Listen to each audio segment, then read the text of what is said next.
into the Arizona canyon walls of the river. Yes, ladies and gentlemen, right into the rocks, right past the area where they built the dam, and then out down the river. The other two went into the Nevada canyon wall side of the river.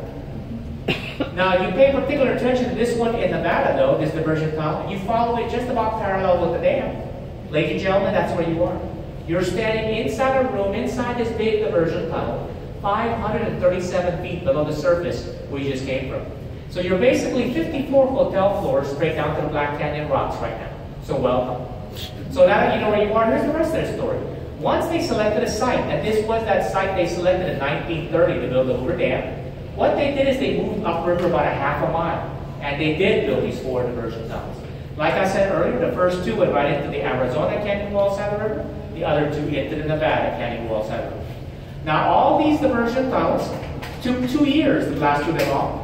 They're all 50 feet in diameter, each and every one of them. Yes, they're 5 stories tall. And they're all about 4,000 feet in length. And what was the purpose of these diversion tunnels back in the 1930s? Well, to simply divert or reroute the mighty Colorado River around the selected work site in preparation for building up a dam. Next, they built 2 coffer dams, or what we call temporary dams. A 100 feet tall upper coffer dam, a 60 feet tall lower coffer dam. Now that upper coffer dam prevented the Colorado River from flowing into the work site, and that lower coffer dam prevented that same Colorado River from backflowing into the work site.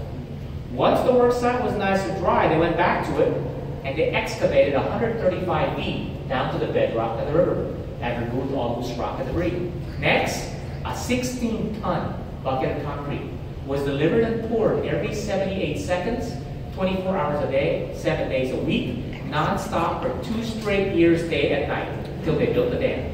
Yes, ladies and gentlemen, we've done the math for you already. That is 6.6 million tons of concrete, or enough concrete today to build a standard 2-lane highway from San Francisco all the way to New York City.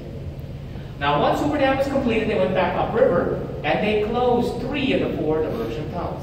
And when I say close them, we know that they're about 4,000 feet in length. So what they basically did is plug the first half of each one of them, or the first 2,000 feet, with concrete. They did that for the 2 diversion tunnels in Arizona and the 1 in Nevada. However, temporarily, they kept that last one open to keep the Colorado River flowing downstream while Lake Mead started to fill up. And back in those days, it took 6.5 years for the lake to fill to its full capacity. And it is still today the largest man-made reservoir in the United States. Now, on the final year of this project, they did build 4 intake towers, 2 of them on the Nevada side, 2 on the Arizona side of the lake. These intake towers are 395 feet tall, each one of them.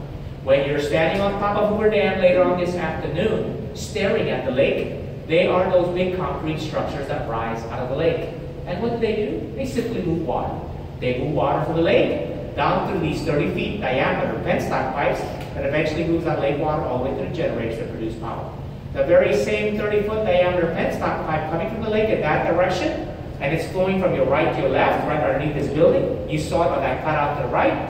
So it's coming from underneath this building and following on to your left, headed to the power plant in that direction. Now, once that big pipe that's underneath us reaches the generators, it's going to branch off into smaller pipes, about 13 feet in diameter. And those will flow to the individual generators to produce power. The rest of the water just flows out to Colorado River. To help that water flow more freely, they did dynamite that lower coffer dam. It's no longer there. However, that 100 feet tall upper coffer dam, they just left that intact. After all these years, it's just now submerged under a couple 100 feet of water inside the lake today. And as I'm speaking to you right now, it's helping us with the collection of silt and trash. And it's collecting silt and trash at about a rate of a foot a year. And that keeps that silt and trash from reaching the dam or the power plant. Okay? So, ladies and gentlemen, that concludes our first stop. Our next stop will be the elevator ride to the power plant. The first folks I need to see is Mary and her family. Please come out this